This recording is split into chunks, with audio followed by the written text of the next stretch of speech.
എല്ലാവർക്കും നമസ്കാരം. ഞങ്ങൾ ഇന്ന് ഞങ്ങളുടെ അമ്മയുടെ ഫാമിലിയിൽ ഒരു കുടുംബയോഗത്തിന് വന്നേക്കും കേട്ടോ. അപ്പോൾ അതിൻ്റെ വീഡിയോസ് ഞാൻ നിങ്ങൾക്ക് കാണിച്ചു തരാവേ. ഓക്കേ.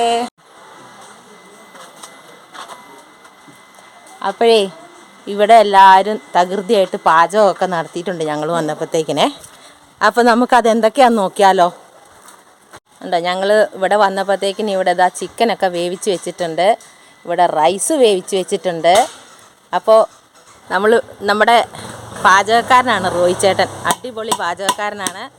ഞങ്ങളിത് എവിടെയാണ് സ്ഥലം എന്നറിയാവോ? മൂവാറ്റുപുഴയാട്ടോ. മൂവാറ്റുപുഴ മേക്കടമ്പാണ് സ്ഥലം. ഞങ്ങൾ ഇവിടെ അമ്മയുടെ വീട്ടിലെ കുടുംബയോഗത്തിനായിട്ട് വന്നതാണ്. അപ്പോൾ ഇതാ ഇവിടെ തകൃതിയായിട്ട് പാചകമൊക്കെ നടന്നുകൊണ്ടിരിക്കുവാണ്. ഞങ്ങൾ വരാൻ കുറച്ച് താമസിച്ചു. അപ്പോൾ ഇതേ ചിക്കനൊക്കെ സൂപ്പർ ചിക്കൻ അതെടുത്തിട്ട് റൈസിലേക്ക് ചേർക്കുവാണ്. ചിക്കൻ റോസ്റ്റ് അടിച്ചു കേട്ടോ. ദം ബിരിയാണി സെറ്റ് ചെയ്തേക്കാണ്. ഇഞ്ചി, പച്ചമുളക്, വെളുത്തുള്ളി, സവാള നല്ല പേസ്റ്റ് ആക്കിയിട്ട് തക്കാളി എല്ലാം ചേർത്ത് പേസ്റ്റ് ആക്കി മസാലകളെല്ലാം ചേർത്ത് സെറ്റാക്കി ചിക്കൻ നമ്മുടെ പാലക്കാട് സ്റ്റൈലിലാണ് ഞാൻ. ഓക്കെ. പാലക്കാട് സ്റ്റൈൽ. കാരണം ഞങ്ങളുടെ ഗസ്റ്റുകൾ എന്ന് പറഞ്ഞാൽ മാഗി തൊട്ട് വന്ന ആൾക്കാരാണ്. അത് ശരി. മാഗി അപ്പൊ അവർക്ക് ആ ടേസ്റ്റ് ഇഷ്ടപ്പെടും. പിന്നെ ഇവിടെ ഉണ്ടല്ലോ ഇടുക്കിയിലുള്ളവരും ഇല്ലേ?